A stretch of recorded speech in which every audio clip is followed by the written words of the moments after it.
Hello and welcome to another episode of the Uncommon Energy Podcast. My name is Trainer Chip Ritchie, and I'm joined, as always, by my co-host Azul GG. What's going on, Azul? How we feeling? Hey Chip, I'm doing all right. A little bit tired. We both just got back from Salt Lake City over the weekend. You were casting. I was playing, but it was a good weekend. A ton of fun to be back at the IRL events. Before we break down what we're talking about today, just want to give a big thanks to everyone who's listening to the podcast. We're already at almost 500 subs on the YouTube channel. A ton of listens over on the other various websites. A Mm-hmm. ton of views on the first video as well. So that's great. Glad you guys are enjoying the podcast.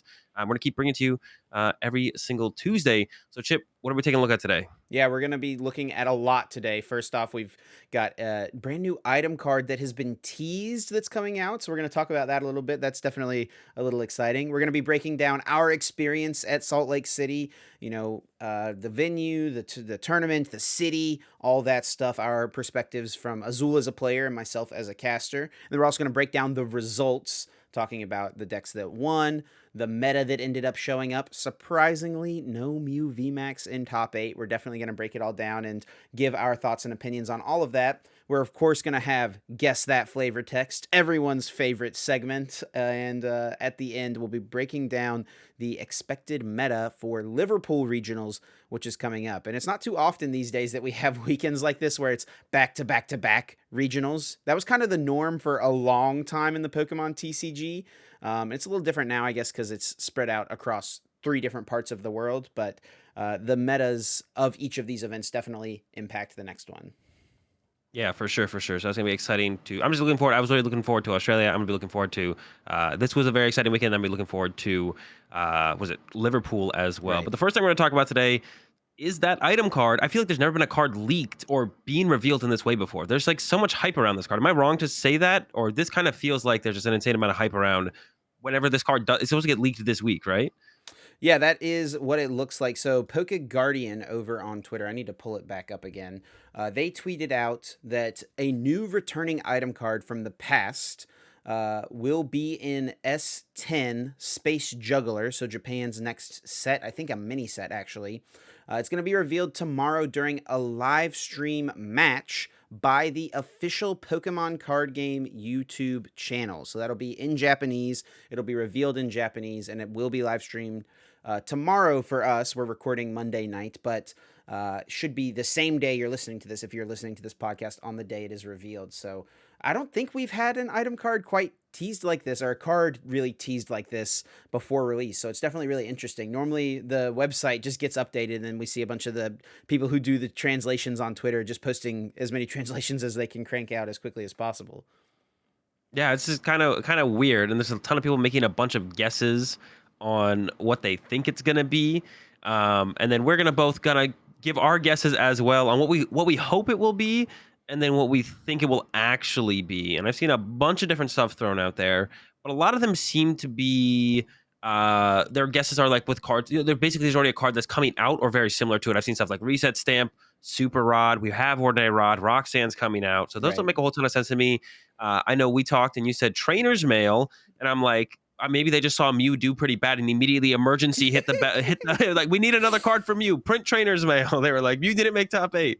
That would be a pretty crazy card to come out. There's a lot of things that could change, or a lot of decks that could probably utilize that very heavily. But my guess would probably have to be. I mean, that's if I hope it would be Reset Stamp, but I don't think that's going to happen.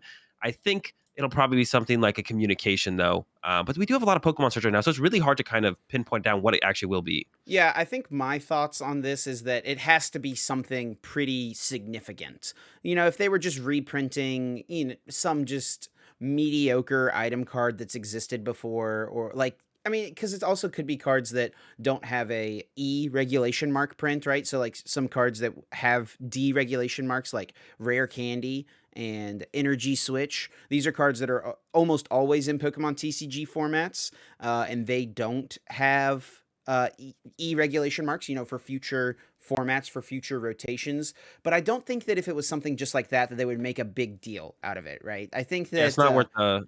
not worth hyping up something Right. like that for sure. When it's almost like expected that we'll get a reprint of that at some point. Yeah, so I definitely feel like it's going to be something big. I've seen some people throwing out there that Versus Seeker is a potential. That's a card that's existed several times through the history of the game. And really, it was originally printed in Fire Red Leaf Green. Didn't really see very much play. It was printed again in Supreme Victors. Didn't really see very much play. And it wasn't until Phantom Forces, when the format had changed so much, every deck is playing four Professors Sycamore, right? Just turboing through the deck, that cards like Versus Seeker became really strong because you could play kind of techie one of supporters. And I honestly wouldn't mind seeing something like Versus Seeker come back. I know that it's uber powerful card in a format like this with Ultra Ball, with Sycamore, but I love the fact that it lets you play a lot of techie supporters, because it just lets you do more with your deck and with your deck building. You can, in your deck building process, put more outs to specific matchups. Right, it's easier to play tech supporters like Roxanne, which is coming out. Right, it's hard to justify playing Roxanne maybe in certain decks at a high count because it's a useless card at the beginning of the game. But if you just play one copy and four Versus Seeker, you have more reasonable access to it. So I feel like that could be a potential, but that's definitely a really high power one. And I feel like a lot of people would be a little upset to see Versus Seeker get a reprint. Yeah, that would definitely be one that would be. I mean, I would like it, and it would make sense to release it alongside Roxanne, but maybe not until I don't even know if this goes in rotation. But we already have the single strike via Seeker, which would basically become a useless Welcoming card. Lantern. Which would basically become a useless card if via Seeker got printed, and then we have the double card that gets back a supporter as well. The basically That's cross switcher true. for what's it called. So it That's seems like true. we already have cards that they would just basically be negated. So maybe if we get closer, I don't know if those cards rotate when rotation hits, but if they do, then maybe that's when we see something like a VS Seeker No. come back. Yeah, it's Cross Receiver, I think, is the name of the That's what it card, is. Yeah. and I don't like it. Just came out in Fusion Strike, right? So it's not going to rotate Oh yeah, for it a did. That's couple right. years. So that's a good point. I don't think that it will be something similar to what exists, like you said. Like I've seen some people throwing out Float Stone. We already have Air Balloon. I think it would be kind of weird for them to because Float Stone is just kind of a busted card, right? It just giving anything zero retreat. So I Yeah. think like they've done this block in the Sword and Shield block, they've done a really good job of kind of scaling back some of the super broken cards from the history of the game, right? Like the Floatstone, giving us Air Balloon instead. There's a few other examples. I can't think of it off the top of my head, but Field blower, giving a scrapper. yes, Yeah, I Scrapper. see. I saw a couple people mention Field Blower. And I was like, no, do not bring that card as broken. I don't think people understand how good Field Blower was because it doesn't seem like it has that big of an impact on the game. But you get so much control over so many things through one card. I hope they do not give us Field Blower back. That would be not good. But they probably won't because we do have Scrapper. So that will be coming out today. It might have already been revealed by the time you're watching this, but at the point of recording, we're not quite sure what it will be. So yeah, future us, I'm sure, will be very excited to see what it is as well. So as we mentioned at the top of the show, we are both coming back from Salt Lake City, the first regionals that either of us has been to in 2 years. And it was just an amazing experience getting to go back into a venue hall, seeing all the Pokemon, banners, and all the people in the same place who love Pokemon, the vendors, all the tables, hearing the words, Pokemon players, welcome to round one. You have 50 minutes. You may begin. Like just the stuff like that. It kind of brought like a chill almost of yeah, where this is what we love, and we're back to doing it. Yeah, definitely. It was great to be back. And it was. I like Utah a lot, or Salt Lake City specifically. I guess I like the location. There's been 2 other regionals there. It wasn't held in the same venue, but the other venue was really close to the city, so I'd been downtown a couple times. So yeah, love the location. It's beautiful there with the mountains and everything. Yeah, this was my Um, first time ever going to Salt Lake. I'd never been to one of the regionals there before. And when you are walking through the airport, you come into this like big open like atrium type space right before you leave to bag claim. And it's a huge glass wall, and you look outside the glass, and you can just see these beautiful snow-capped mountains, and it like almost like gave chills. It just literally was beautiful, awesome location. The venue wasn't super close to a bunch of like quick eating places. That was probably like one little downside. It was right across the street from the venue where the Utah Jazz plays, which was kind of cool. There was a Utah Jazz game Friday night, so there's a bunch of like people Yeah. out on the street with the jerseys and all that stuff. But yeah, it was a lot of fun. Beautiful location. It did snow a little bit on Sunday, which was I think cool for a lot of people traveling from places that they don't get much snow. So yeah, it was definitely a great spot. Yeah, I saw one guy go outside just to try and catch some snow. He was from California. He hadn't seen snow before, so Oh, that that's yeah, awesome. that was funny, for sure. But yeah, so I played at the event, and I ended up playing Mew VMAX. Our testing the night before led to the same results of Mew can kind of beat anything. I did end up going 6-3 overall, so I didn't make day two. One of the series I definitely could have at least pushed to game three because I dead drew game two, but could have given myself a better shot in game one. But my next two series, man, it kind of just felt like it's with those series where it's like they weren't meant to they weren't yours to kind of win. It was like a combination of my opponents getting unlucky with like stuff like top deck boss or getting lucky with stuff like top deck boss, and then on my side, whenever I had an opportunity to close out the game, I just couldn't ever draw into anything. And then I dead drew game two, I think, in both of those series as well. So yeah, just wasn't my tournament overall. Wasn't disappointing with the deck choice for sure. I felt like I could beat everything. I learned so much more about Mew VMAX as well throughout the tournament. I feel like the deck. I was surprised at how much more powerful the deck is than what I thought it was before going into it. But definitely still had a fun time, and I wasn't too concerned with my result overall going into it at all. So that's really interesting, like realizing kind of how powerful the deck was as you played it. Do you really feel like you get that big of a different grasp playing a deck in a real paper tournament like that versus playing it just online ladder versus, or even like an online tournament, something like that? Is the experience that much different, that much unique? I think definitely a little bit more. It definitely is slightly different, a little bit. Yeah, definitely more unique for sure. I don't know. So I feel like when you're playing it in a best 2 out of 3, and you're like playing around more things. I don't know. I just felt like I saw more opportunities to do different stuff than I usually kind of play towards online. Maybe it's just because I was like a little bit more focused, a little bit more in the zone. Usually when I'm playing online, I'm streaming, I'm talking to chat, Yeah. stuff like that. Or even when I'm playing in tournaments online, I play like more gimmicky decks, to either try stuff out or just try to like push the limits of some decks. How far can they actually go? But yeah, overall it was fun, and yeah, I was surprised by how much more powerful I thought Mew was. And I'm actually curious, how many Mews were there on stream? 'Cause I didn't watch much of the stream at all, but you were casting, so how many Mews were there? Well, I didn't cast every round, so I don't know Yeah, 100%, but we definitely, when we're picking rounds for casting, there's a lot of factors that go into it. The player that it is, the deck that it is. We want to feature unique decks. We want to give new players a chance as well. If someone is a newer player who is playing a unique deck, we want to feature that a lot of the time because we want to give players a chance to make a name for themselves. But then also we want to feature the top players, the players that people love, that they want to be cheering for. Players that people already know well. So trying to find a mix of that is always tough.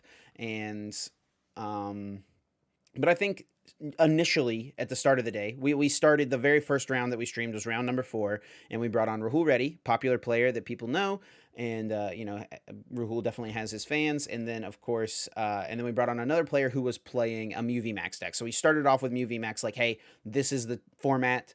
And after that, we tried very adamantly to not stream Mew VMAX because we assumed we were going to be streaming a lot of Mew VMAX in day 2.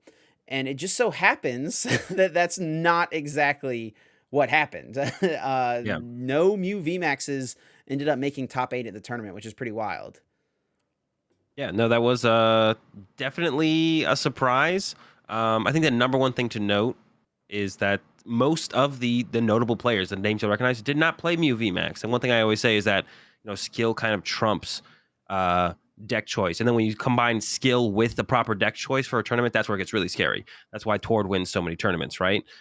So skill is definitely the initial trump in that face off. Though, if you're just an average player, but you found the perfect deck, it's still going to be hard for you to go up against the best players in the world, even if they're playing a more subpar play. So, and that's what I think we saw a lot. So I wouldn't be surprised, coming up next weekend if it's just 8 Mews in top 8. Yeah. So just a little bit more about casting in Salt Lake. It was a great time. Big thanks to Pokemon for asking me to come out. back to regionals once again to broadcast the game. It was so much fun. We had a new caster on the cast, Adam Watson, Skarzig, and I think Adam did a great job. He comes from outside the Pokemon sphere, and so I think a lot of people were a little hesitant about that inclusion of like, okay, this is not someone from our game. Why are we bringing this person in? But Adam is a very professional trading card game caster. He's done Legends of Runeterra Worlds and does regular tournaments for them, I know, from talking to him. And he's done a lot of other TCGs and competitive card games over the years. So I think just that level of understanding and being a professional caster really lends itself well to just going on for a TCG stream. And that's kind of a normal thing in broadcasting in general, like even in sports broadcasting or any type of event where you'll have one of the people who's a commentator or a caster who, is just really good at hosting, really good at, kind of talking through the storylines, the event, and what all is happening. And then the other person who knows the topic extremely well, who's an expert on the topic. So I think it actually made for a really good mix. So shout outs to Skarzig for killing it at his first Pokemon Regionals. Yeah, definitely cool to see someone new up there for sure. I haven't listened to any of it. I'm sure I'm gonna be watching the stream. I'm gonna be watching the whole stream on my stream at some Do point, like just some breaking VOD down the reviews game. and stuff. Yeah, exactly. So I'm sure I'll get some experience of that. But yeah, usually when you work for Riot Games, you're going to be pretty good at casting if you're casting for them. Because I've watched a lot of League of Legends. They're pretty good for sure. And now that especially for me, I guess specifically, now we've actually went to the event. We talked a little bit about the the COVID protocols that happened at Brisbane. They were different here. And who knows? We don't know what their venue setup was like. But here, the tables were spaced out. It was one table for 2 games, which was I'm not gonna lie, being a player was super nice. You had so much space to work with. I've never had that much space at a tournament. So every table, there was two games per table. The normal 6-foot tables, and the tables were spaced out like 4 feet apart.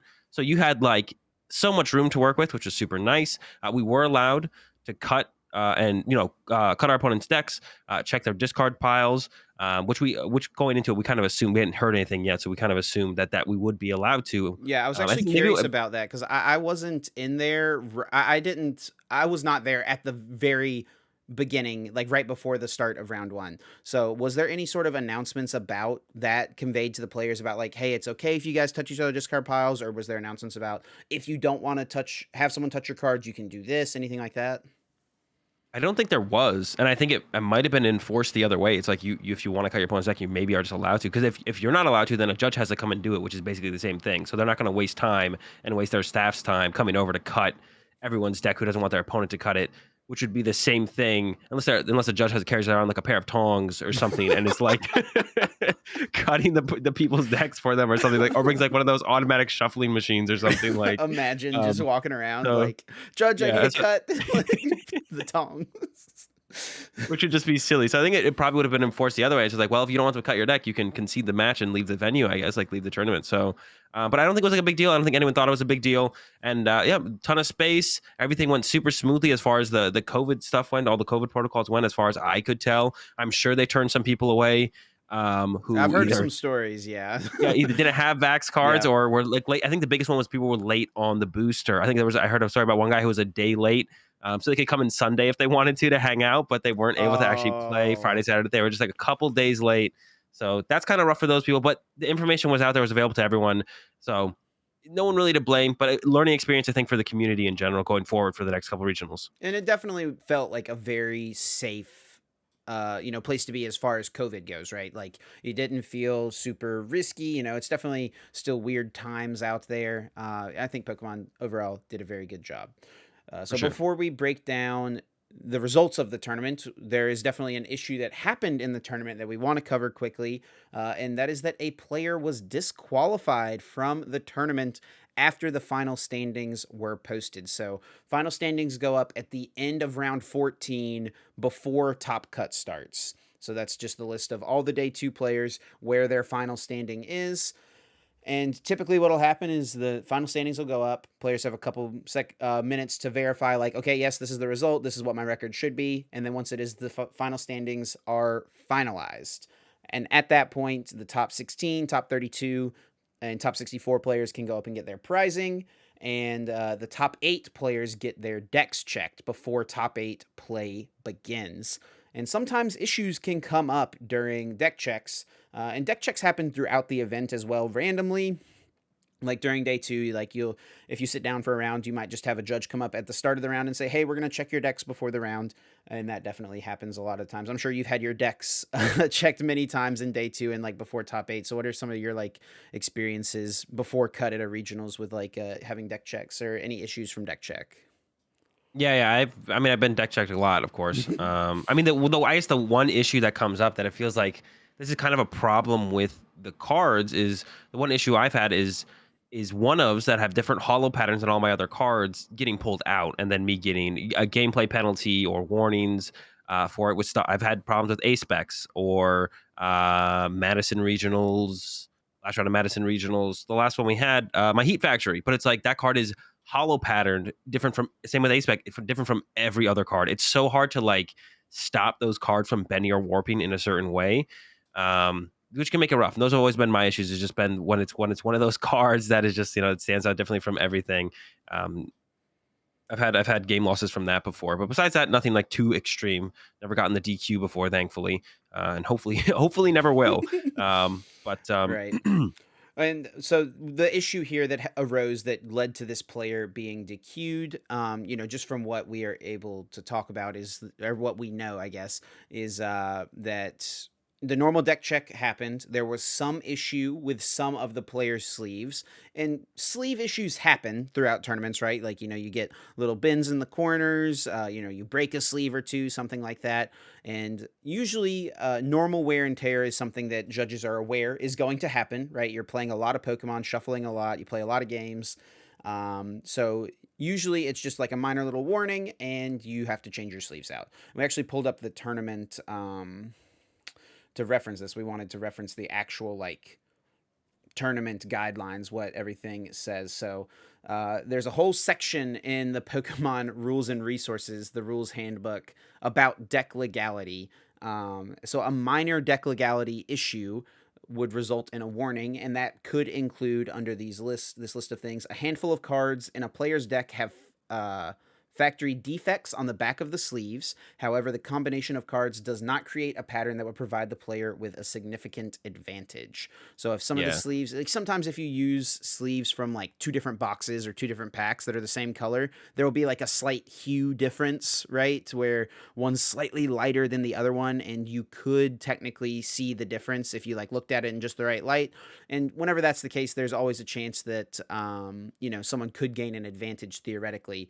So if it's in a way that it doesn't seem like there's a pattern, it's just a minor thing, and it's a warning. Yeah, I had played against one player once who had like some of their deck was matte sleeves, and some of them was gloss. So they're same color sleeves, but you can definitely feel the difference. Yeah. You can definitely feel the difference between glass and matte. But yeah, I didn't think he was doing anything fishy. He seemed like a pretty honest dude. So, but I did call over a judge, and we had him. I think he ended up having to re-sleeve his deck to one or the other. I forget what it was, but yeah, half of them were matte, half of them were glossy. So that was you definitely can't do anything like that. But yeah, anything that pretty much references anything like the corner bends or like the corner bends, or when there's like the weird like bumps on the card sleeve sometimes. Yeah. That was like things that you didn't do on purpose. Right. So the issue here became for this player that there was, all we know is like there was an issue with some of the sleeves, and that issue led to the disqualification. So just trying to surmise what may or may not have happened here, looking at the penalty guidelines. If it's just like, a couple of cards or, look a little different, or there's a little damage, that should be a minor and a warning. There's a chance for a severe deck legality problem, a severe deck legality penalty, and that would be something like the example provided. The sleeves on the special energy cards in a player's deck are slightly longer than the rest. So just like if there's a slight, that'll happen sometimes, right? Like out of a different pack, some are slightly taller than others. I feel like different colors would also, fit under that category, or like a little mark or something on a sleeve, like a bend in a corner would also fit under that category, right? But the suggested penalty for that is a game loss. So to me, these are the guidelines that Pokemon judges look at and follow.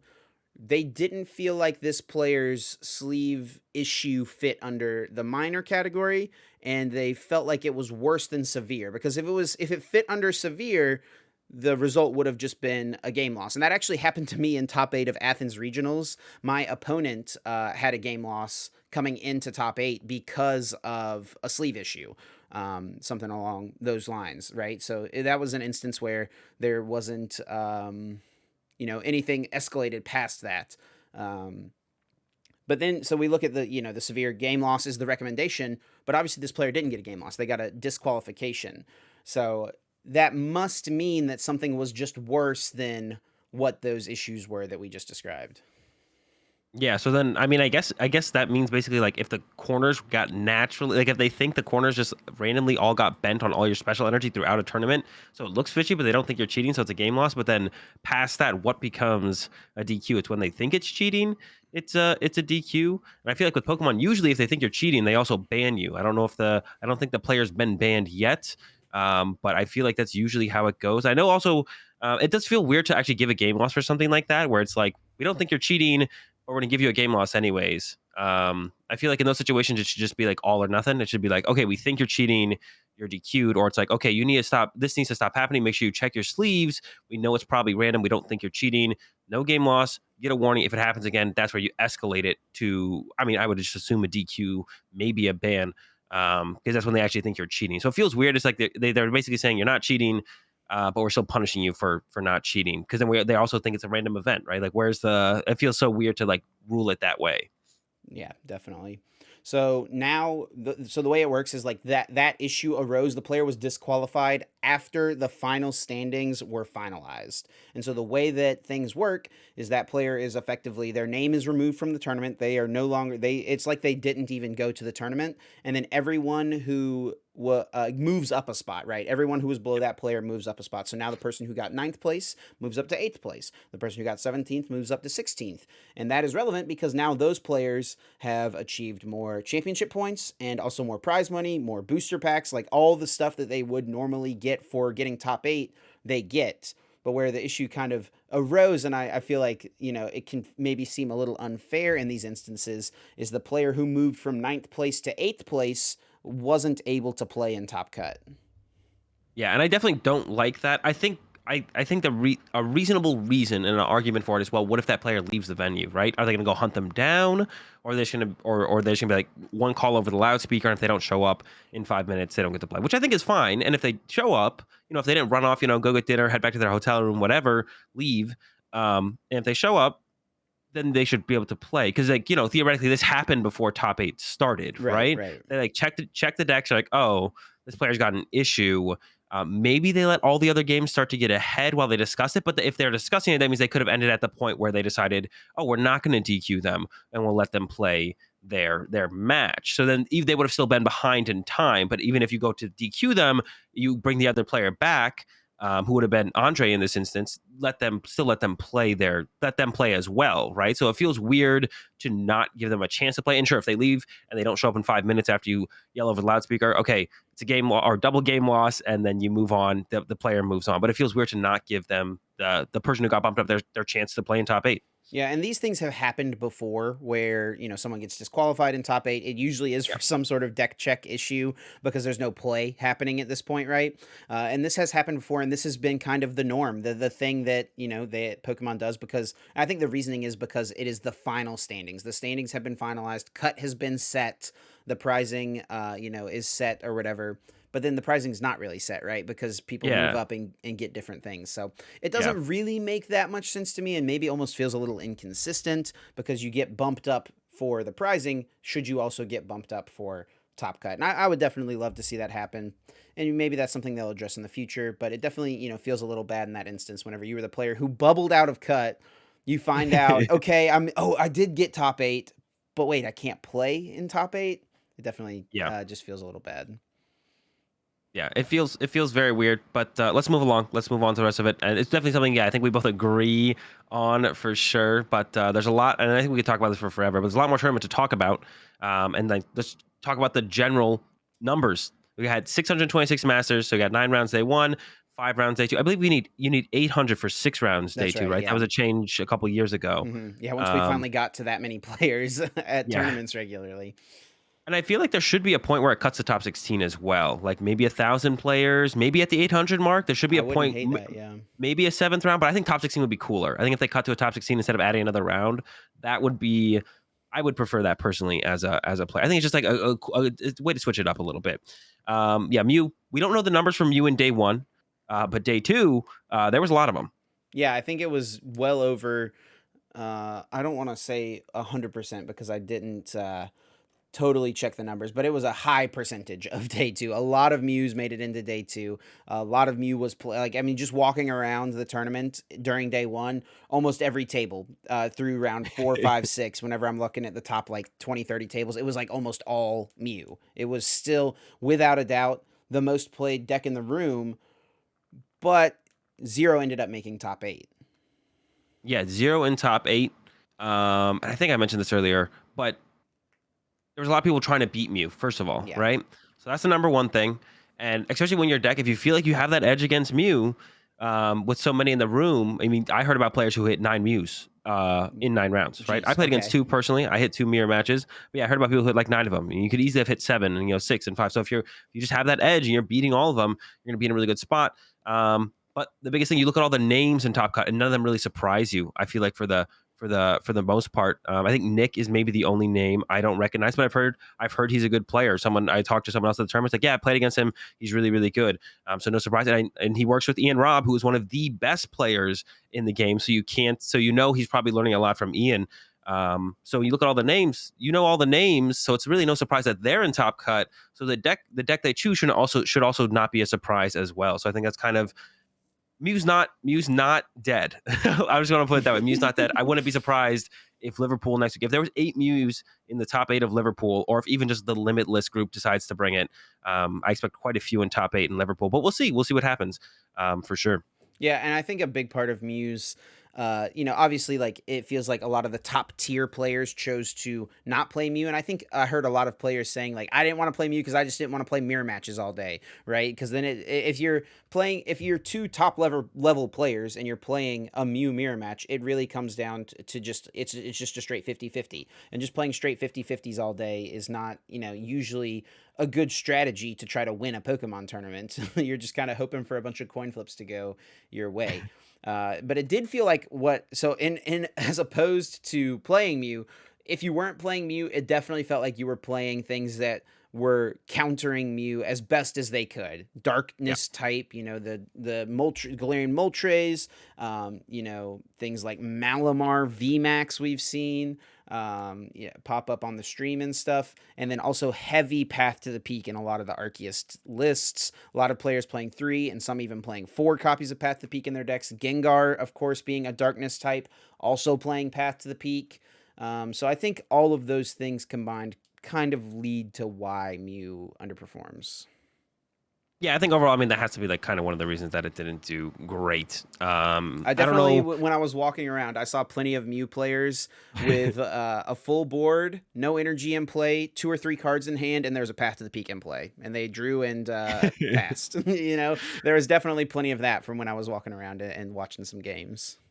Yeah, so it might be, and yeah. So there's a lot of that, but I think it might be just a little bit of an adjustment period for Mew. More stadiums, just learn how to play around Path a little bit better. But we'll see how it goes. But with all that said, Gengar did win the tournament, but there was no Path to the Peak in Right. Drew's list. And actually, I had seen an Arceus Gengar build going into the tournament, tried it out myself on stream. It was Mark, I don't quite know how to pronounce it, Dizon, pretty good player in Canada, who played it at a local tournament, tweeted out their list. I was like, oh, that's kind of cool. Arceus sets up the Gengar with Choice Belt KOs other Arceus. There was paths in his build, but Drew decided not to play the Paths of the Peak, which was interesting. And of course, this is Arceus and Gengar, so there's no Houndoom as well. And we haven't seen the full 60 yet, keeping it on the down low for right now, Drew is, but we know all the spice that was in there, and there was quite a bit of it. Yeah, you could definitely figure out Drew's 60 cards. I feel like if you watch the stream, he was on, I think, 3 times total, top 8, top 4, and finals. So you could definitely try to piece things together. Yeah, Arceus Gengar, definitely not a deck I think anyone would have pegged as the one to win the tournament going into things. But yeah, congratulations to Drew. Drew's an excellent player, won Arizona Regionals back in 2016 with Greninja. And if you can win a Regionals with Greninja, you are certainly a cracked player. So shout outs to Drew. Drew's a good dude. He's a homie. And yeah, I was super happy to see him win. There was still definitely a lot of unique things in the list. Like you said, no Path to the Peak. Bibarel as the draw support, which we saw in the Gengar decks that were played in Brisbane, but of course those were not playing Arceus. So yeah, just the combination of Bibarel plus having the Starbirth ability, right? Just gives you a lot of consistency to set up. A few more unique cards. Collapsed Stadium was the stadium of choice, so no Path to Peak, but did play the Collapsed Stadium. And I actually saw Drew make some really cool plays with this card.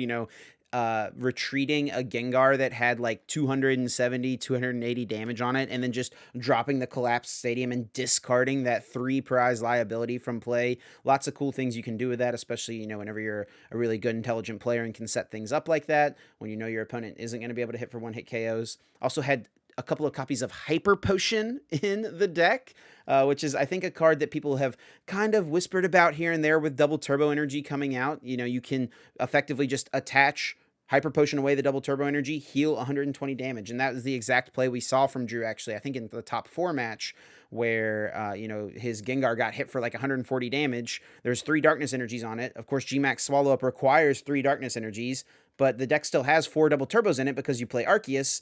But once Arceus has gone down, the double turbos are useless, right?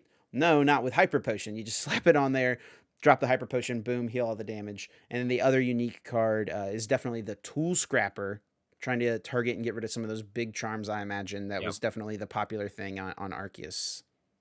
Yeah, got rid of the big charms. Yeah, the Hyper Potions were super sick. Yeah, and then even though it's not Path to the Peak, the Collapse Stadium super good against Mew, still limiting them to 5, and then removing your liabilities from play. Like you said, you can heal something, or you can just remove a 2-prizer.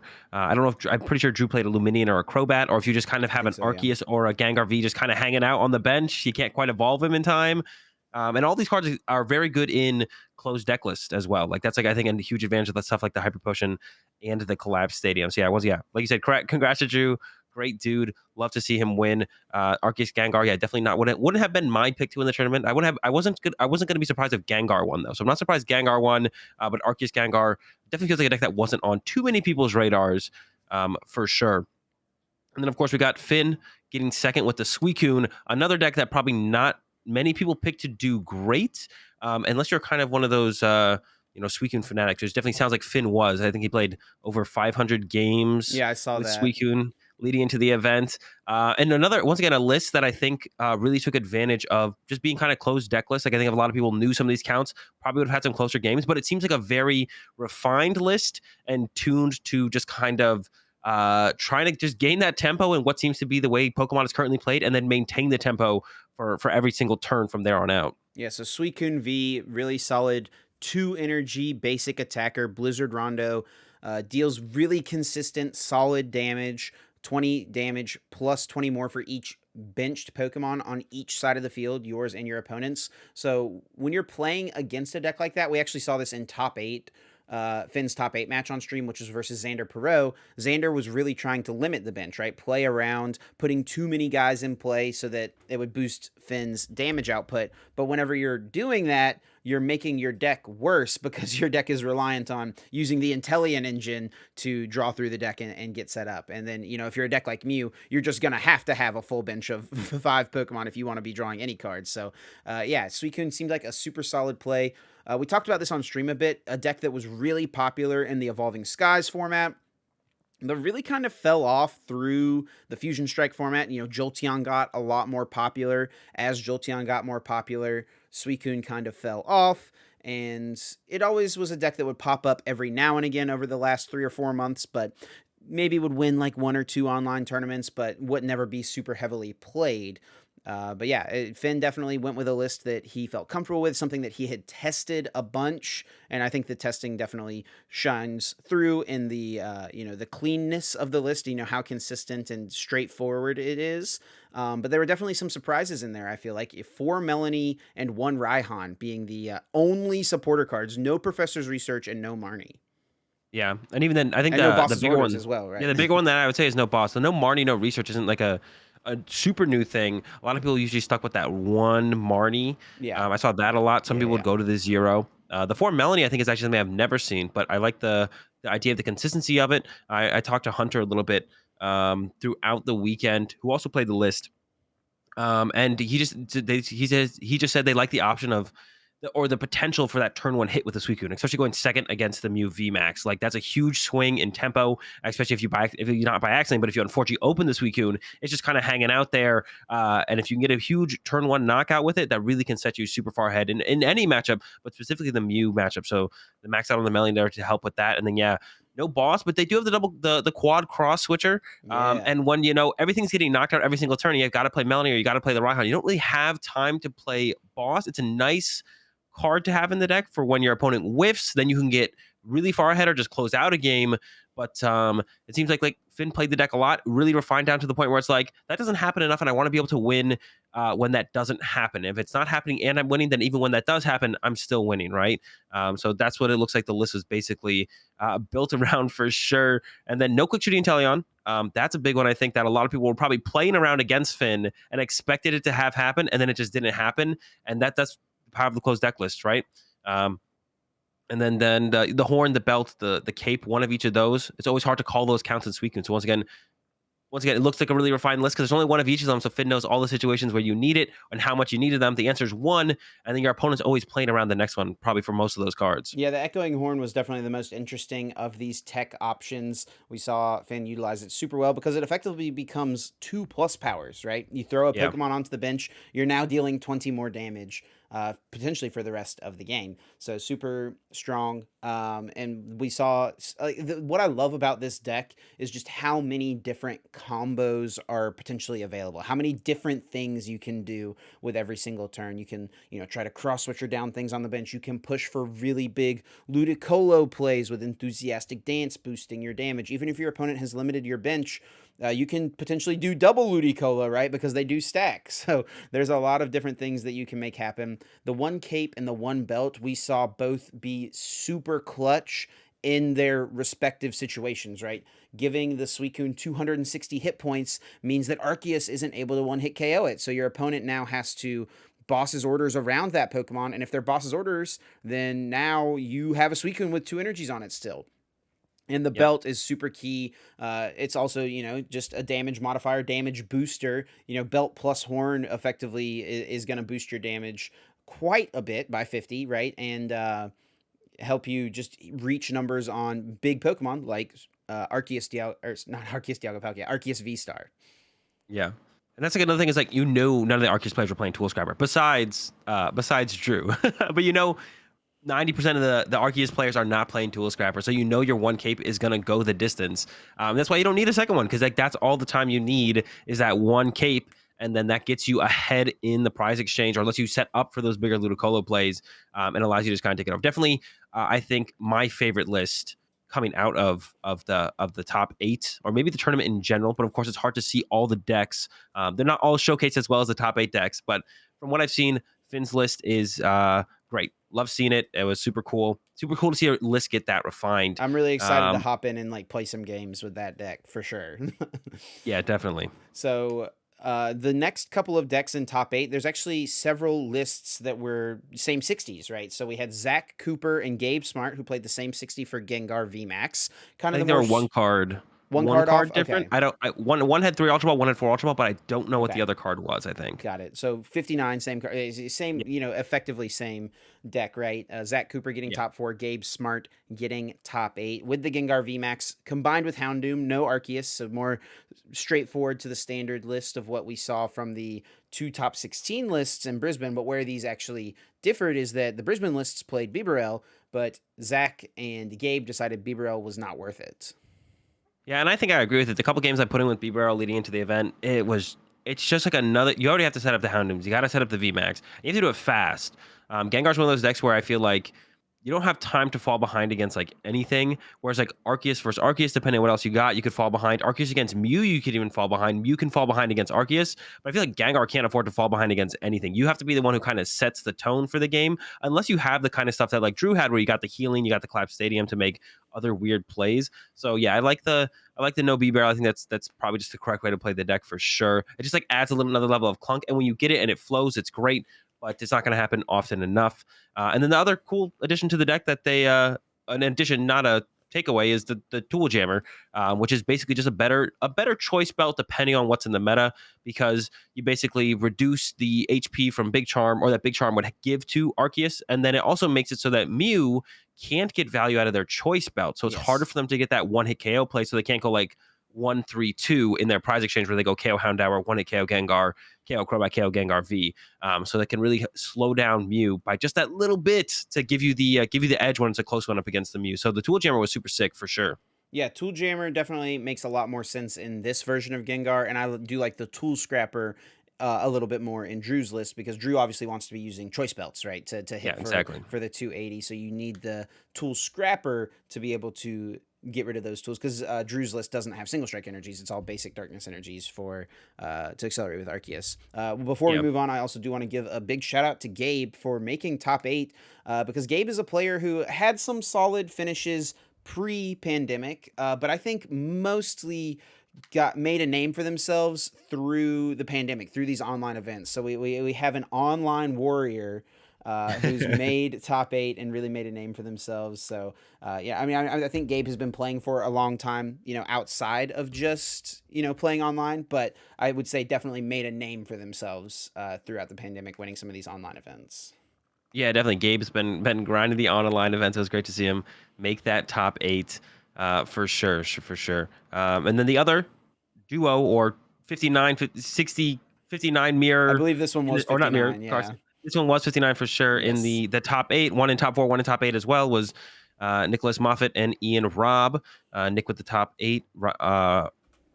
Ian with the Nick with the top 4, Ian with the top 8. Yeah. Let me correct myself. And they had a really cool deck as well. Kind of a probably it feels like an upgrade almost to what Peter Lowe brought to Brisbane. Whether they kind of started with Peter Lowe's list or already were working on something similar before Brisbane happened, we don't know. But they basically added in kind of Zapdos fighting energy, or the differences comparing Peter Lowe's list, where they had the Zapdos fighting energy and they had the Cape of Toughness, which I thought was super cool. It protects your Arceus V a little bit more against like Mew specifically, I feel like is the main one. But then it makes that Zapdos a tank in the mirror match. Yeah, Zapdos with a Cape of Toughness on it cannot be KO'd by an Arceus. So if you have a couple energies on it and they've got 2 Arceus in play, you are going to take a bunch of knockouts with Zapdos. It is a huge threat that they cannot deal with, and the way the lists were built coming into this event, at least. Now, some players, had outs. Zach and Gabe, have the Cape of Toughness, right? So their fighting weak Gengars can, or not the Cape of Toughness, sorry, the Tool Jammers, so that their fighting weak Gengars can deal with the Zapdos a little easier. Drew, came prepped with a Tool Scrapper, so can also deal with the Zapdos a little easier. But if you were not able to deal with Zapdos, it was going to take 4 prizes.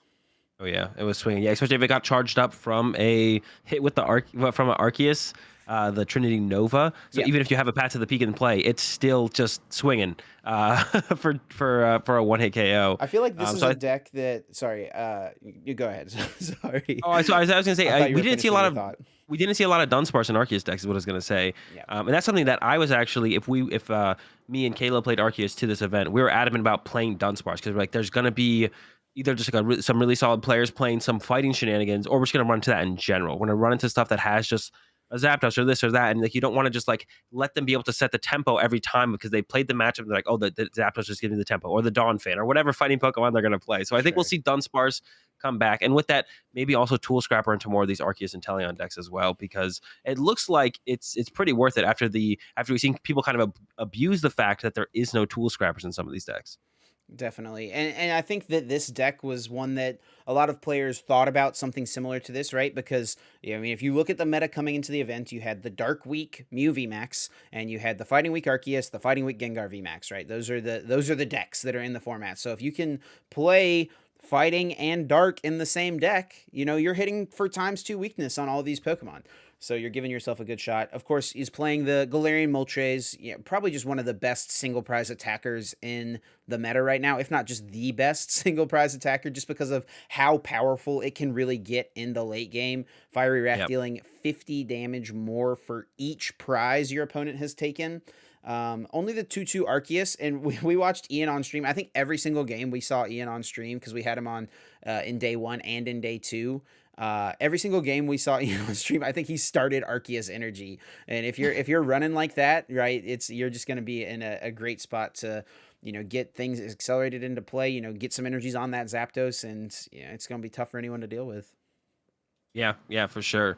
And then the final list to talk about that was in top 8 was Xander Perot, or I guess second to final because we did have a bump up into top 8. But yeah, Xander Perot with the Arceus Inteleon. This is played by a lot of other, very notable players. Bradner with top 32, and then Rahul and John both were in day 2, maybe 64. Not sure about them. But yeah, obviously a great group. I believe Sam Chen was also joining them. And Michael A great Sipsky player as well. Yeah, and both great players who people probably don't know the names of because they haven't been playing as consistently recently. Yeah, it was a pretty interesting list. They had some interesting cards in there as far as Arceus Inteleon goes. Usually the deck has felt pretty vanilla. Of course, Arceus Inteleon definitely different from Arceus Inteleon Moltres, but they had the B barrel as like a 1/1 in there, some extra consistency. They had a Crobat in there as well, which you don't always see. So just trying to be really consistent alongside 4 Ultra Ball, which I was surprised by the most of the Ultra Ball count. The Sydney, which is a really cool tech card up against Mew.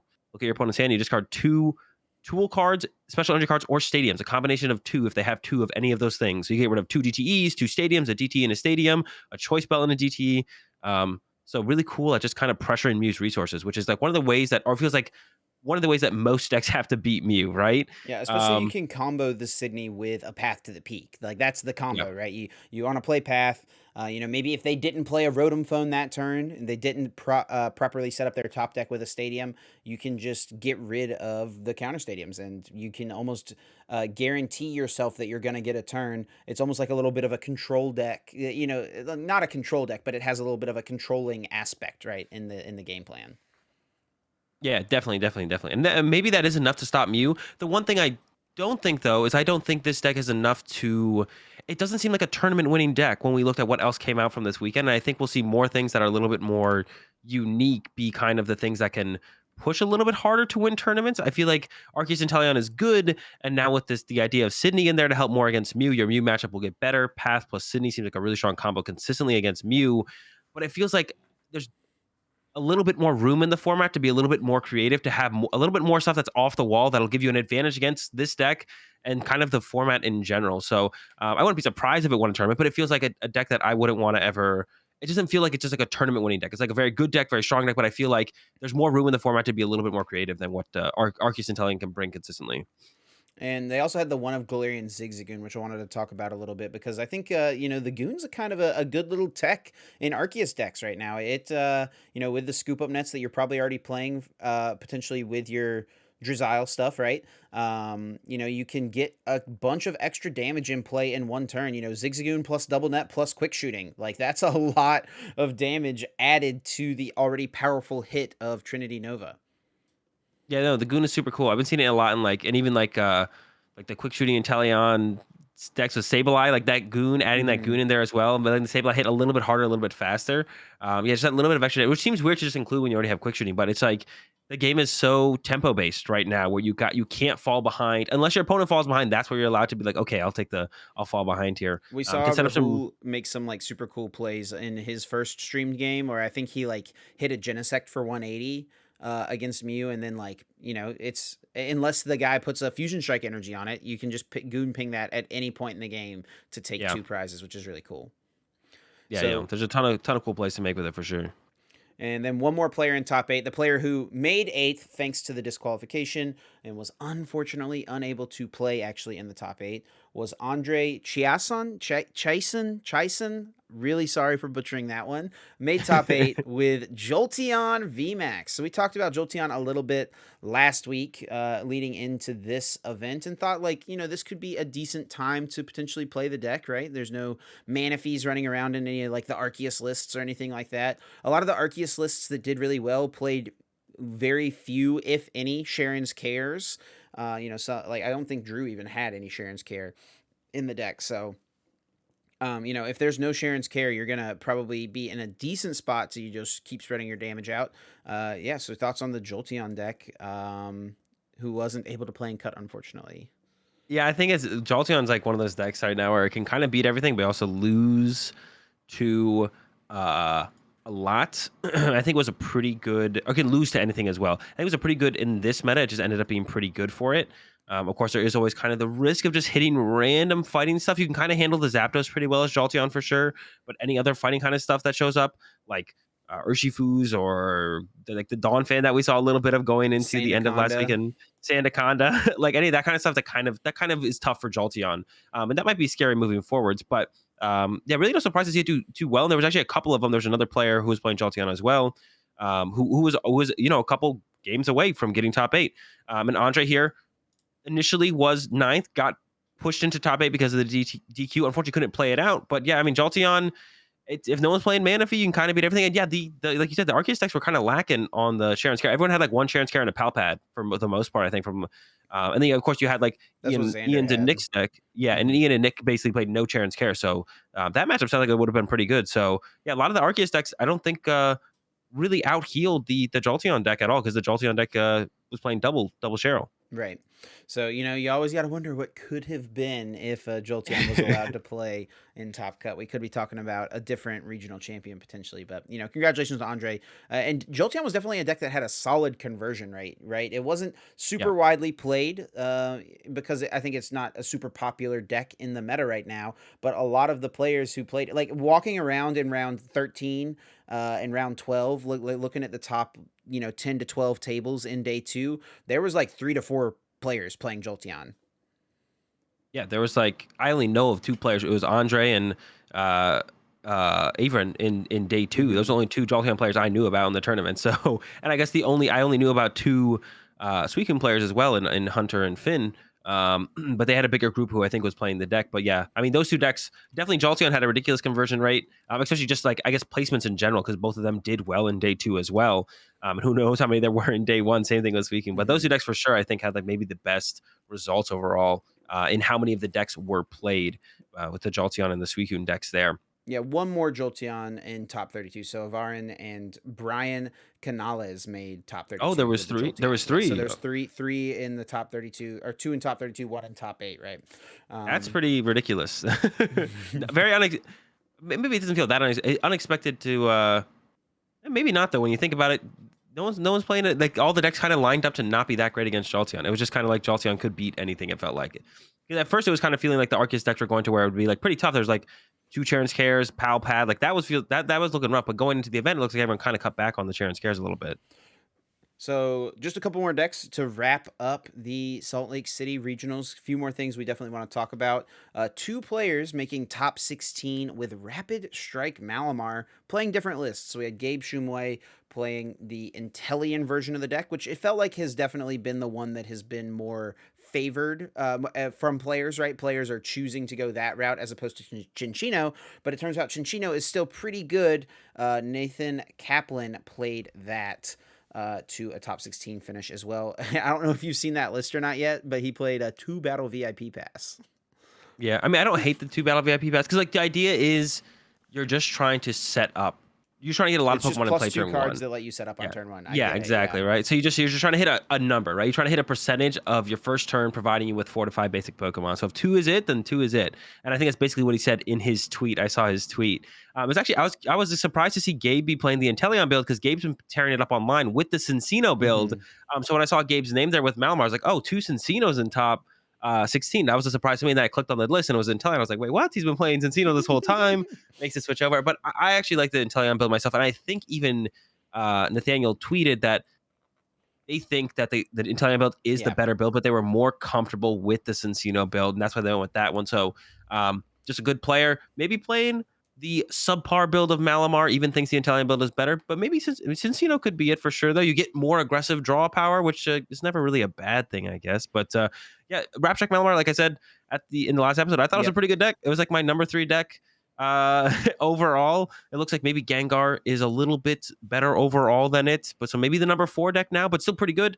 And yeah, Well, if still Jolteon no is popping reason. back up, though, like I think that Malamar's stonks go way down, but I guess that is a deck you can you can throw the Manaphy in pretty easily, right? I don't think it solves it for Malamar because Jolteon can kind of just not attack, not give you ambition, and then slowly set up their quick shootings and just knock out the Manaphy before anything happens. So I don't know if that quite solves the matchup for Malamar, but you could recover it. We could see. But yeah, maybe it's just a Manaphy away from being able to stick around against the Jolteons. So, last few decks we want to talk about are all Arceus decks, and I don't think that's really to anybody's surprise. We've seen some jokes going around online about you just take any random VMAX, throw it with Arceus, and you got a decent deck, and that seems like it was kind of the case in Salt Lake City, where players paired Arceus VSTAR with Sandaconda VMAX, Malamar VMAX, and even Gyarados VMAX. Nick Robinson, the 2016 U.S. national champion, the reigning U.S. national champion, played that. And then also, there was a couple players who were on an Urshifu VMAX Moltres Arceus V-Star deck. So lots of different ways people were utilizing Arceus this weekend. Yeah, a bunch of shenanigans in there. Sandaconda is definitely the funniest one. The Gyarados is the most interesting one. It was really cool because he had the memory capsule in there or whatever, so you could use the outrage on the Gyarados V. And Urshifu was just that was like that was kind of my favorite out of them. I think it was kind of like a way to be like, okay, instead of doing the Zapdos V and KO other Arceus that way. Because everyone's playing Path to the Peak. We want to not play Path to the Peak ourselves. What if we just played Urshifu and we still just want to KO them? Urshifu is just a great attacker. I mean, Gmax Rapid Flow, it could be good against literally anything.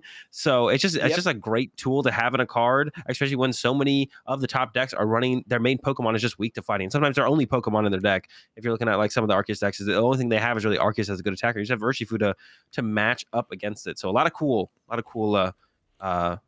partners for the Arceus there for sure. Gmax Rapid Flow with a choice belt. You're doing 300 to a Fighting Week active. That's and then 120 to a bench. That's like kind of feeling like Tag Bolt territory right there almost, right? Yeah, definitely. I thought the Urshifu deck was really cool. I'm not sure which one I like better as far as like which fighting type VMAX. Urshifu gives you a little bit more versatility because you have the Gmax Rapid Flow, but the deck doesn't really support like the super heavy switching that you need to Gale Thrust back to back to back turns, right? You've got a couple switches in there, but if you've already used your Starbirth, you're less likely to be able to get all those things. The Sandaconda VMAX, however, needs a lot less, right? You can just set up this 330 HP Pokemon. It hits for 180 damage, one hit KOs anything that's weak to fighting, and it's not going to go down super easily. Yeah, definitely. A little bit less fragile, a little bit less utility up against other matchups, though, right? So that's really they both definitely have their which one do you favor for sure. So that's all the decks from the day 2. And then moving on. Up next, we got the Guess That flavor text. This time for Chip to guess, I picked the Pokemon and the flavor text. Now Chip has to guess which Pokemon this belongs to. The amount of electrical energy this Pokemon produces is proportional to the rate of its pulse. The voltage jumps while blank is battling. While blank is battling. So blank is the name of the Pokemon. You had to get rid of that. Okay. So my thought process here a little bit is, obviously it sounds like an electric Pokemon, a lightning type Pokemon. But I also feel like you could be trying to throw me for a little bit of a loop because I feel like Volbeat and Illumize's Pokedex entries are similar to this because they're kind of like have a little electricity going on. So I don't know if you're going that deep trying to fake me out just yet, or if it is just as simple as this is probably an electric type Pokemon. So the amount of electrical energy this Pokemon produces is proportional to the rate of its pulse. Pulse could also make you think of something like Plusle or Minun, right? Little rats with the, the electricity happening. I'm going to kind of stick with my instincts. I'm going to go with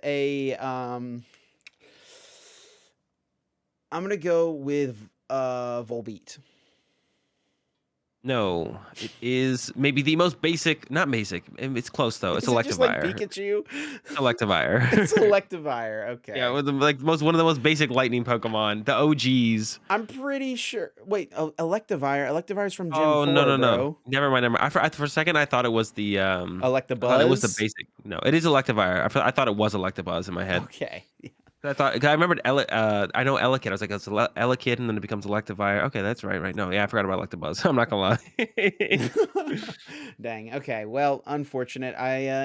Probably just psyched myself out there thinking through it too much. I'm pretty sure Volbeat or Illumise, they've got some stuff going on with electricity. So, I mean, I think I was kind of, I don't know. Do I they? Do thought they? one layer too deep. Yeah, they I definitely think do. yeah. Okay. I don't know. Maybe just in the name. No, they definitely do. I swear. I swear. Okay, so moving on from everyone's favorite segment onto, the boring stuff, talking about, the competitive side of the Pokemon TCG, right? We'll talk about Liverpool. So Liverpool Regionals is coming up this weekend. It's going to be a much smaller tournament than Salt Lake City was. I believe. I don't know what the cap. Do you know what the cap is for the event? I know Mm, that it's sold out within like 3 minutes of going live. yeah, I mean, it can't be very high because it's sold out like 3 minutes, and the second time it sold out just as fast. I guess the second time everyone knew about the cap happening. Maybe it almost feels like everyone knew about the cap happening the first time because like maybe it's just really small. Maybe it's only like 100. No, it's got to No, be like no, a no shot, decent right? amount. I would say maybe 100 people, but it's definitely wasn't open very long because all of and it seemed like there's gonna be a decent amount of notable players are not going to be there. I think if I might not be correct on that, but I think there might be a decent amount of notable players who did not were not able to make the registration. We'll have to wait and see who actually is able to show up and play. Definitely plenty of But, people who missed out who would want to be yeah, playing for sure. so it feels like it's like how big are the regionals normally? Because it feels like it has to be like maybe 100 or 200 people smaller than that because of Yeah. how fast it just kind of went and how many people like that I saw on Twitter who just didn't make it after the second registration opened. It sounds like it won't be the problem for their next regional. I heard it was like 900 TCG players would be able to play in the next regional. So it sounds like their next regionals will be a lot bigger. And I assume Frankfurt will also hopefully not have this issue as well. But it definitely feel for the players over in Europe with their first regional not being able, potentially not for some of the people who are not potentially not able to attend. It's definitely rough, definitely rough. So Especially having so much fun this weekend. the last regionals in Europe was in Malmo in Sweden, right before the pandemic, in March of 2020, and it had 298 players. So just at right at that 300-ish mark, and that was I've wanted to say I thought it was like around that 300 to 400-ish. So maybe it's gonna be like three. Maybe there's just been that much of a growth in the game where people are just as excited to get back. And Liverpool's a lot easier to get Yeah. to for Europeans than Salt Lake City is for Americans, right? So like for us, I think if our first regionals had been in like St. Louis or somewhere a little bit more centrally located in the country, we Indiana. would have had 1,000 players easily, right? Yeah, I think Um, Indiana will be the biggest regional of the year will be Indiana, I think for sure. Definitely. So I think that has certainly a factor to it, right? So you had a bunch of American players who actively chose not to go just because of how expensive it was to get to Salt Lake City, even though I'm sure they would have loved to have been able to go to a Pokemon event. But that's not really an issue for the Europeans getting to Liverpool because it's pretty, easy to get to. Yeah, my guess is going to be. I'm going to make a guess that I think it's going to be 200 players, 200 Masters players. That would be crazy if it's Total. that That's my small. guess. Well, it doesn't feel that small for Europe though, but I think there would have been maybe up to like 400. I don't know what their biggest regional ever has been over there. But I'm going to go ahead and just make a guess, and I don't know if the info's already out there. I'm just going to guess 200 is the Masters TCG cap. So I'm looking at some of the other events from the 2020 season. They had 348 at the special event in Paris. Regionals in Cologne and Germany had 726. That was the first Oh regionals of man, the year. Or no, sorry, they had regionals in Sheffield, which had 572. So 3 to 500 ish is probably about average. They had the really really big one. It looks like in Cologne, but yeah, it just feels like I feel that. we'll just have to see how it kind of breaks Yeah. down. I'm gonna move my guess at 300 cap then. Okay. Yeah, if I didn't know they were getting that big over in there. I haven't really looked at the number. I know they were generally smaller than the American numbers, but that's actually pretty close. They also don't have as many regionals, so a lot more people try and go out to the regionals when they can. And also, like, I feel like people travel less to more regionals because their invite, their how many points they need to get their invite is less. So I feel like more people don't go to the 2 or 3 regionals that some people do in America. Usually see people going to maybe 1, maybe 2, right? So but yeah, I guess we'll end up seeing. I'm making my guess 300 then. 300 Masters was the cap. So, what is the effect of Salt Lake City going to be on Liverpool? Like, obviously, it'll play an impact. Brisbane played a huge role in how players prepped and tested for Salt Lake. What now from the new results, with 0 Mew decks making top 8, how does that impact what players are going to want to try to do in Liverpool? I mean, I don't think anyone thinks Mew is bad or it can't be played in the meta. Sure. I think if you ask anyone, they're going to tell you Mew's the best deck in the format still. I still don't think it's close, especially when you have to go so far out of your way to beat it. But as long as everyone's doing that, it kind of creates a cool little meta, like we saw at Salt Lake at the top half at the end, where it's like all those decks are just cool and interesting and match up weirdly against each other. And now that's what you have to look to try and beat. Is like how many of these decks that are new archetypes or new ideas of how to play decks in certain matchups, how many of these decks are you trying to beat, right? Like, are you trying to go up against the other Arceus builds and add more Charon's Care to your build? Are you adding the Sydney now to what you're playing to have a better Mew matchup? How much do you going to try and deal with Gengar, right? So I think Mew is established as like, you have to beat that. And now it's like, okay, what else are you definitely trying to beat alongside that? How many of these other decks, are you trying to include into that list of things you have to beat for the tournament? So, do you think there's ever a world where it is now acceptable to play a deck that would have a shaky Mew matchup? Not With if all the you're dark decks and the counter things being so popular in Salt Lake? I think if you're, I don't think you can afford. Like I was almost gonna say, I think you could because I think if you like, maybe if it works out the way Salt Lake City did, if you just get to that top half in day 2, you'll be safe from Mew. But to get there, I feel like is such a gamble. I think someone could get lucky. I think you could get really lucky. Like I only played against 2 Mew in 9 rounds day 1. If I had made it to day 2 with like an 8-1 record or something, I could possibly have only played maybe one more Mew the rest of the tournament, right? So if you get really lucky in day 1, you could. It's a big gamble, but I would say if you're just trying to be consistent about it, no, you can't take a bad Mew matchup. It has to be 50-50 at the worst. I saw Michael Slutsky posting that he played versus 0 Mews in day 1 in 9 rounds, hit 0 Mew VMAX decks, which is probably the greatest accomplishment of anyone over the course of the weekend, potentially, because it was definitely all over the place. So, I mean, yeah, it's definitely interesting. But I also like very much could just see the top European players. Like I could very much see like Robin and Philip and Pedro, all those guys, Stefan, whoever, I can see them all rolling up with Mew potentially and just like, a really good consistent Mew list and all of them make top 8, right? Yeah, and I would be really interested. I think it'd be really interesting to see them do that. Can they show that, when the good players bring Mew, it just still will dominate the tournament? Because that's basically what we saw in Brisbane, right? The good players showed up with Mew, they dominated. In Salt Lake City, the good players, we had a couple great players playing. Caleb got 10th place, Yep. with Mew. He was only a win off, and I test with Caleb all the time. So I talked to him after literally every round. He was like, all the matchups he lost to like those anti-Mew decks, he's like, they're all really close. Like it's still just like a 50-50 basically, and it came down to little things at the end of it all. So and I like to see what what they could come up with different about Mew maybe as well. Like, do they have like? Because I know I listened to a lot of the meta discussions going into Salt Lake. There's a couple of the European players on there, and it sounds like they have a different idea. And they're not huge fans of the Brisbane list, or they think it was like okay for the meta that was at Brisbane, but they're not huge fans of it anymore, or weren't huge fans of it to begin with. So, if they got like that next level Mew list for the meta now, that'd be very cool, very interesting to see.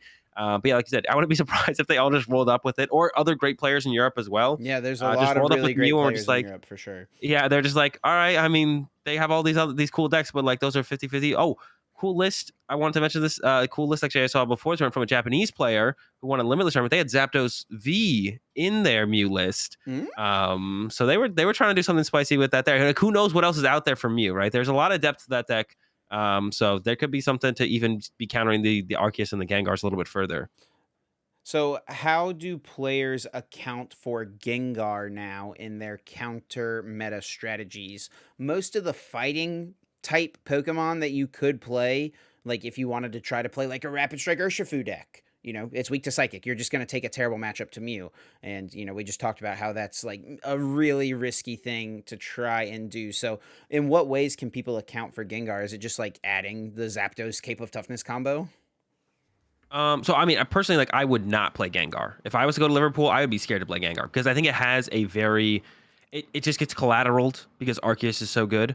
Hmm. And I think now that Gengar is like very much established as like maybe the just best deck against Arceus and Mew, it's like, okay, well, if I can just beat those two, or it's the, yeah, if I can just beat, you know, Gengar and Mew, I'm in a pretty good spot, you know, as long as I can beat Arceus as well. But usually if you're like hard beating Gengar with something fighting, you have a good matchup against Arceus anyways. But I feel like Gengar gets so much harder, hit so much harder by fighting Pokemon than Arceus does. I feel like you got the Dunsparce, and you just have more stuff you can kind of do with like a straightforward Arceus deck or a more straightforward Arceus deck. But even taking something like Drew's list or the more straightforward Gengar's list, those get hit way harder by someone just having a Zapdos V, right? And I think we'll see a lot more now that people kind of know what they can play into.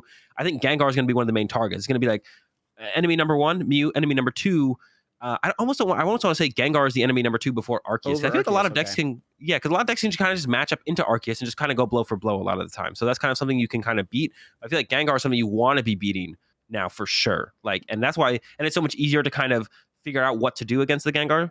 That I personally would not be a huge fan of playing Gengar going into this next weekend. Well, the thing about Gengar and Arceus is they share a weakness, right? So it's like Yeah, almost, exactly. yeah, like you said, you get collateraled a little bit. So, but like also prepping, you know, it's like prepping for two of the best decks with one, whatever your combo is that you prep with, right? One thing I do want to say is I think there's like a 0% chance that Zero Mew make top 8, right? Like it's not, there's no shot that that's going to happen again, right? If the Limitless group, if they roll up with something that beats Mew, I would not be that surprised. Because Okay. I think besides just them, like I know everyone brings them up a lot, and I don't want to mean to disrespect the other European players, because I think the European players get a little bit tired of people bringing up the Limitless group all the time. But there's a lot of other great players in Europe as well. And if they choose to not play Mew as well, I would not be surprised if Mew just doesn't make top 8 again, to be honest. I think we could see a repeat of Salt Lake. However, if like 50% of them just pick up Mew, or, you know, a couple players who we've never maybe heard of from Europe who are very good, you know, they decide, you know what, I'm playing Mew today, and they just run well, they play well.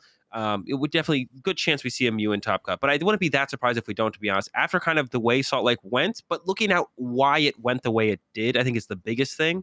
Everyone was trying to beat Mew, and we just saw a lot of the talent choose to not play Mew. I would not be that surprised if it happened again, but it would have to kind of be a replicate of the kind of same scenario for sure, I think.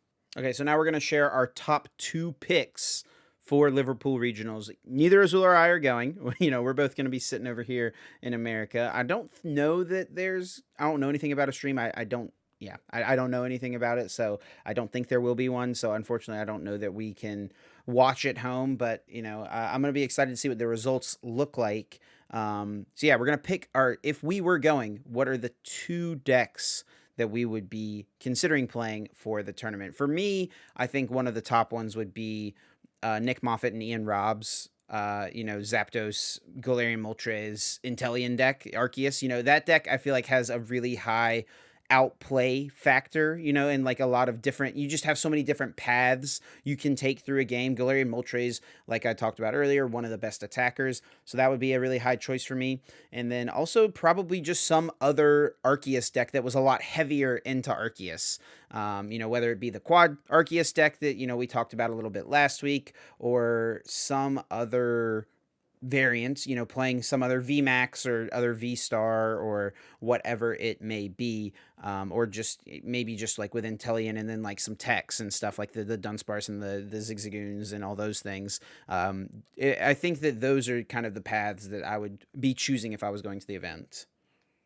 Yeah, I was gonna say their deck as well, but I feel like Arceus decks, because of the way I'm thinking about Gengar, they almost have to include Dunsparce now. So I feel like that takes Yeah. away. I feel like their I deck would was very definitely heavily be playing. betting. If you're playing Arceus, play Dunsparce this weekend. Yes. 100%. People are coming for Gengar, and Arceus is definitely like now I think it's definitely established itself as being a competitor. When we went to Brisbane, it didn't have the greatest of showing. It wasn't terrible. But now everyone's like, okay, yeah, Arceus. I think everyone sees the Arceus in a new light. And I think Gengar now is almost the bigger reason to play Dunsparce in Arceus is because like people are becoming for Gengar. And that's why Nick and Ian's deck I'm a little bit less hype on. I really like the deck overall, but I'm a little bit less hype on it because I think a lot of the power of that deck up against the other Arceus decks was no one played Dunsparce, right? But I still love the Malamar. So if I'm not picking a Mew VMAX deck, which I think is what we're doing here, Right. I'm Yeah, picking I think it's Malamar. assumed like if we did a top Yeah. 3, we're both gonna have Mew VMAX in that top 3, right? Yeah, so I'm picking Malamar for sure. Should it be Okay, Cincino? Should sure, it be yeah. Inteleon? It sounds like Inteleon is going to be the way to go. Probably don't need to include the Manaphy. I don't think Jolteon will be able to survive the extra fighting Pokemon in the format when people are just like, okay, I just want to make sure I beat Gengar, get a little bit more edge up against the Arceus. Then it's tough, to be honest. I don't even know what. Maybe the Suicune then. Maybe I even because like everyone knows what Suicune does, so I feel like people were playing pretty efficiently against Phinn, and Phinn still got all the way to second place. So I think people now know, seeing the list. Maybe is this the optimal Suicune list? Maybe there's a little bit more depth to it. Even now seeing it, can you still outplay the list to the point where you're beating it consistently? So I'm gonna go with the Suicune list from Phinn. Or maybe you should switch it up a little bit and then Inteleon Malamar. And I think that's it for this week, Chip. So unless you got something else to say, anything else you want to talk about? Let's close it out. Yeah, I just want to say big thanks to everyone for listening in, showing support. Like we said at the top of the show, so much support shown, almost at 500 subs already on the YouTube, well over 1,000 listens on YouTube on the first podcast, and a bunch of listens as well through the other podcasting platforms. So thank you guys so much for the support. I think Azul and I also always get like a decent amount of people coming up and chatting with us. You wanting to meet us at regional championships. Something that was, people. I had people come up and say like, "Thanks for your content. I love your commentary." I had a lot of people come up to me and say, "Hey, I love the podcast." And that was what Yeah. it was about. It was like, I love the podcast. So thank you guys, you podcaster fans out there. Thank you for showing the love. You can also follow us, sub to the YouTube channel if you have not yet. Check us out on Twitter. Follow the Twitter page at uncommon_energy. We've also got a TikTok. I've been posting a little bit on the TikTok here and there, trying that out. We will have new episodes posted every single Tuesday morning, so be sure to stay tuned for them in the future. And good luck to anyone playing in Liverpool this coming weekend.